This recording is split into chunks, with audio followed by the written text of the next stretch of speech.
અસ્મિતા ન વહી જાય, અંદરનું ખમીર ન મરી જાય. માણસ અંદરથી ખબર નહીં ખોવાતો જાય છે, અંદરથી આઘો હોયો જાય છે.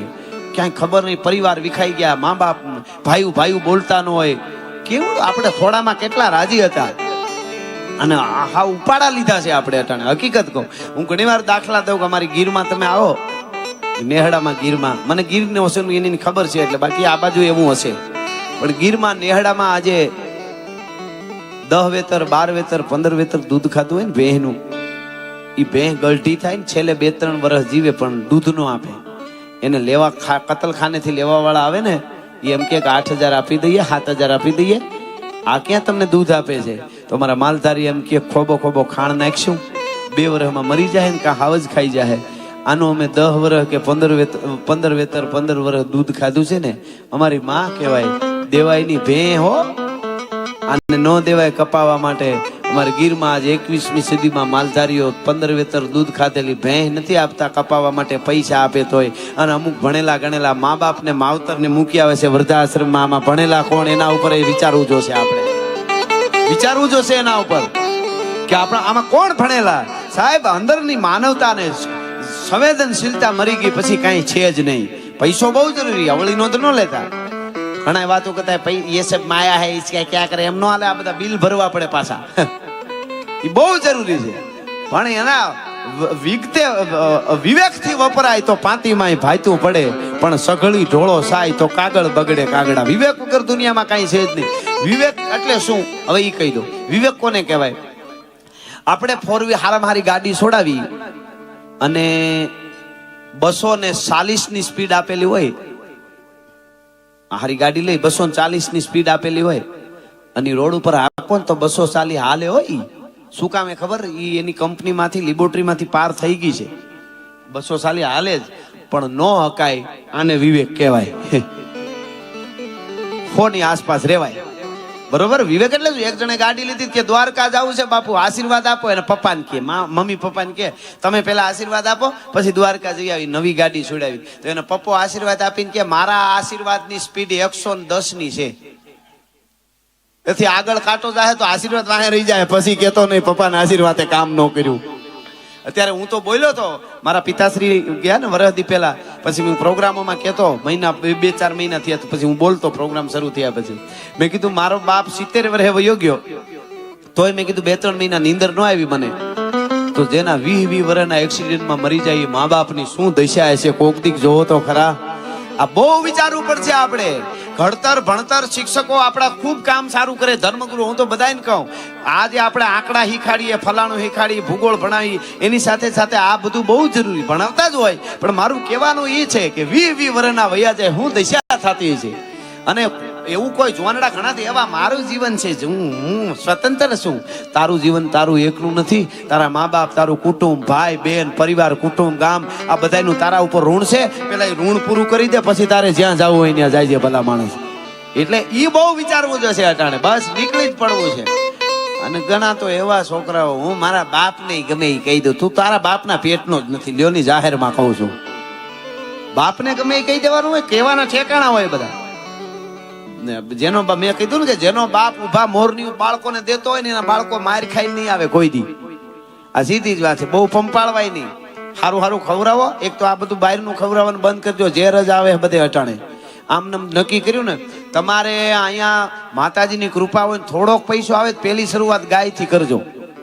મને ખબર છે ફ્લેટમાં રહેતા હોય તો ગાય નો રાખી હગાય, એ બધું એ બરોબર છે. ન હોય તો વાંધો નહીં, તો કોઈક માલધારી ગોતજો, ભલે પાણી વાળું રાખે.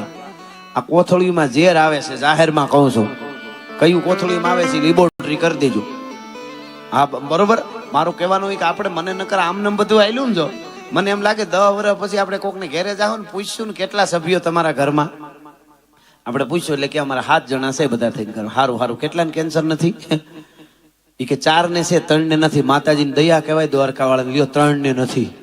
આવું 10 વર્ષમાં આવશે.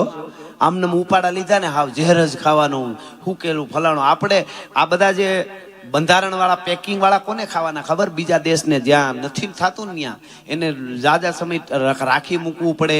આપણે ત્યાંથી ત્યાં જાતા વાર લાગે, બીજા કૃષિ પ્રધાન દેશો છે ત્યાંથી ત્યાં પૂગતા વાર લાગે, એટલે પેકિંગ. આપણે તાજે તાજું ખાવા વાળા છે. આપણા જેવી ક્યાંય ઋતુ નથી. અમે વિદેશમાં જઈને સનાતનને માનવા વાળા પીપળા વાવે, તુલસી વાવે, તો ક્યાં રાખવા પડે ખબર? હોલમાં હીટ આપવું પડે અમુક ઋતુમાં, નક બળી જાય. બહાર ફળિયામાં વાવે બળી જાય. હવે અહીંયા સગનભાઈના વંડામાં પીપળો થાય, કાંતિભાઈના મકાનના કરો ફાડીને પીપળ થાય. આવો દેશ હોય ક્યાંય? એટલે પણ આપણે ઉપાડા લીધા એટલે, નકર આપણા જેવું ક્યાંય છે જ નહીં. બધાની દ્રષ્ટિએ આપણા બાજુ અત્યારે છે. બસ આપણે જ્ઞાતિવાદ જાતિવાદ બધું ભૂલી એક થઈ જાય. હું તો કહું છું જાહેરમાં પ્રોગ્રામમાં કે તમે દરેક જ્ઞાતિમાં એક મિત્ર રાખો અને ભેટી પડો. આપણે બધાને એક થવાનું. હિન્દુ મુસ્લિમ શીખ ઈસાઈ ભારતને આપણે આગળ લેવાનો છે. પણ અહીંયા રહીને જો આમિર ખાનને એમ લાગતું હોય કે મેરી પત્ની યહાં સેફ નહીં હે, તો પાકિસ્તાન ભેળું થા ઘૂગલું. અહીંયા હું ડાયટો છે. આ તો હકીકત તો AR રહેમાનને ઓસ્કાર કોણે અપાયો? આપણે. આમાં હું કોઈ જ્ઞાતિ જાતિનો માણસ નથી. જ્ઞાતિવાદ મારે હોય જ નહીં. કાયમના માટે કહું છું, એક ક્ષણમાં ભારતની આન બાન ને શાન ઊંચી કરી દીધી એવા ડોક્ટર અબ્દુલ કલામની જનેતાને મારા 100 સલામ છે. ભલા માણસ. અમે કાદુ મકરાણીના રાહડા ગાયા છે. વાંચો કોકની મિત્રતા કોને કહેવાય? યુવાધનને હું કાયમ કહું છું, મિત્ર રાખો, ભલે પણ ઓછા રાખજો. અને તમારા ભાઈબંધના ઘરે જાવ ને તો ભાઈબંધની પત્ની અને ભાઈબંધની બેન એ તમારી માજણી બેન માનજો, તો જ દ્વારકા વાળો રાજી થાય. બાકી નગદ પગથિયા કહવા જાતાય નહીં. કાદુ મકરાણી સાહેબ એના ભાઈબંધની ત્યાં રોકાતો તો બારવટિયા દરમિયાન ક્યારેક ક્યારેક જાય, ભાઈબંધ મદદ કરે. એની 18 વર્ષની ફાતિમા, એની દીકરી, 18 વર્ષની દીકરી, રૂપ પરી જેવી સાહેબ. અને કાદુ મકરાણી રાતે હૂતો તો ઓહરીમાં, દીકરી જાગી અને દીકરી એને મનોમન ચાહતી હશે. ભાઈબંધની દીકરી 18 વર્ષની અડધી રાતે કાદુને જગાડ્યો. સડાપ બેઠો થઈને ઢોલીએથી નીચે ઉતરી ગયો. હા બેન, કે બેન મત બોલના, બેન નો કેતો, કાંક તન મન ધન થી તને વરી ચૂકી છું. અને તેથી નીચા નેન ઢાળી સૌરાષ્ટ્રની ધરતીનો બારવટીયો કાદુ મકરાણી બોલ્યો તો, મારી બેન, તારો બાપ મારો ભાઈબંધ છે. હું એનું અનાજ ખાઉં છું, અને અનાજ ખાઈને જો હું તારા ઉપર કુદ્રષ્ટિ કરું ને તો ધરતી મને માર્ગ ન આપે. આજથી હું અહીંથી નીકળી જાઉં છું. જિંદગીમાં કોઈ દી આ ફળિયામાં પગ નહીં મૂકું. મારા મિત્રની દીકરી તો મારી દીકરી કે બેન કહેવાય. ભલા માણસ કોક દીક વિચારી તો જોજો, આવું થઈ શકે? શું તાકાત છે? એટલે એને અમે વંદન કરીએ છીએ, પણ અહીંયા બગાડ કરે એનું કામ નથી. આ સીધી વાત છે. આપણે આ પ્રોગ્રામના સમયની પણ ટાઈમની પણ કિંમત હોય છે. મને તો આમને વાતો કર્યા કરું કલાકો સુધી કાંઈ નક્કી નથી થાય, પણ આપણે 8:30 આસપાસ વાઇન્ડ અપ કરવાનું છે. એટલે છેલ્લે સપાખરું લઈ લઉં. આપ બધા એક ધ્યાનથી સાંભળો. ઘણા એમ કે બધું બગડી ગયું, કાંઈ બગડ્યું નથી. આપણે કેવું આપીએ છીએ એના ઉપર આધાર છે. તમે સાંભળો છો ને આ સારું. તમને બધાને ખબર, અમે કૂદકા નથી મારવાના. નબળી વાત આપણે કોઈ દી કરવા નથી. અમને અમીરાતની ખમીરાતની દેશભક્તિની મહાપુરુષોની સુરવીરોની આવી ફરમાઈશો આવી ત્યાં સુધી પ્રોગ્રામો કરવા છે. અમને સનેડાની ફરમાઈશ આવે તેથી ડીઝલ રિક્ષા લઈ લેવી, બાકી પ્રોગ્રામો બંધ. આ જાહેરમાં કહું છું. સારા ગીતો કેટલું બધું આપણે ત્યાં ગાવા જેવું છે, કાંઈ ઘટતું જ નથી આપણે. અને આપણા તો ગીતો એ વીરરસના તો મને બહુ ગમે હો. અને એ વીરરસની મજા, જો શિવાજીનું આલરડું અહીંયાથી ગાઉં, અહીંથી શિવાજીનું આલરડું ગાઉં અને ઈ આમ વેવલાન જેમ ગાવ તમને મજા ન આવે. આભમાં ઉગેલે ચાંદલો ને જીજાબાઈ ને આયો બાર રે. તમને એમ મજા ન આવે. શિવાજીને એમ થાય કે આપણે હુઈ જવું, લડવા વાળા લડી લે, મજા જ ન આવે. પણ મજા શિવાજીને કેમ આવે કહો? ઇન્દ્રજીમી જંબ પર વાડવશું ગંબ પર રાવણ ગંબ પર રઘુકુળ રાજ ગત કોણ મારી બાહ પર સંભો રતિ નાહ પર જીવસર બાહ પર રામ તીજ રાજ હૈ.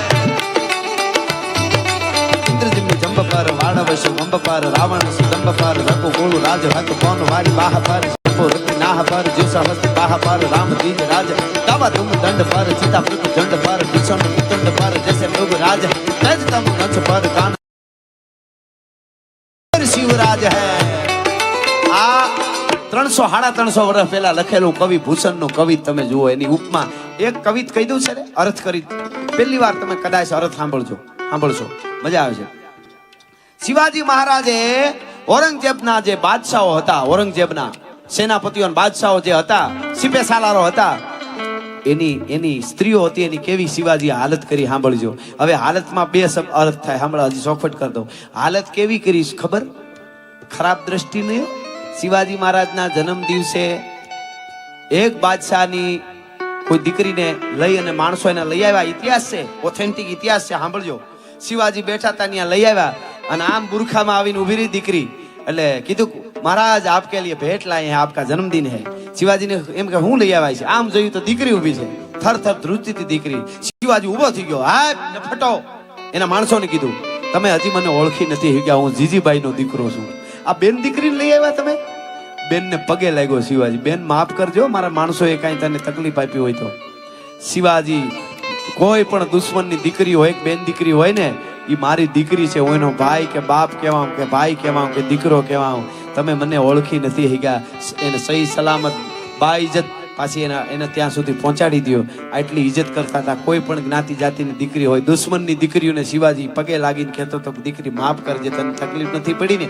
એમ નહીં, પણ શિવાજી મહારાજે બાદશાહોના સેના ઉપર એવા એવા ગોરીલા યુદ્ધ કરીને હુમલા કર્યા, છાપા મારે યુદ્ધ કર્યા. તો એના સિપે સાલારો બધા હતાઈ જાય ને ભાગી જાય. તો હારે એનો પરિવાર હોય, દીકરીઓ હોય, બેગમો હોય, ઈ રેઢા પડી જતા. એની હાલત કેવી થઈ એનો એક કવિતા અર્થ સાથે કે ઊંચે ઘોર મંદર કે અંદર રહન વારી, ઊંચે ઘોર મંદર કે અંદર રહતી હૈ. કેવું સરસ કવિ છે, સાંભળજો. ભૂષણ કવિએ 350 વર્ષ પહેલા ઊંચે ઘોર મંદર કે અંદર રહન વારી, ઊંચે ઘોર મંદર કે અંદર રહેતી હૈ. અને કંદમૂલ ભોગ કરે, કંદમૂલ ભોગ કરે, 3 બેર ખાતી સોય 3 બેર ખાતી હૈ. હવે સાંભળજો, અરજ કરું તમને. ઊંચે ઘોર મંદર, ઊંચા ઊંચા મંદર એટલે હવેલી, બંગલા. ઊંચા ઊંચા ઘોર બંગલા ને હવેલીઓમાં રહેવા વાળી બાદશાહોની બેગમોની દીકરીઓ ઈ ઊંચે ઘોર મંદર કે અંદર રહેતી હે.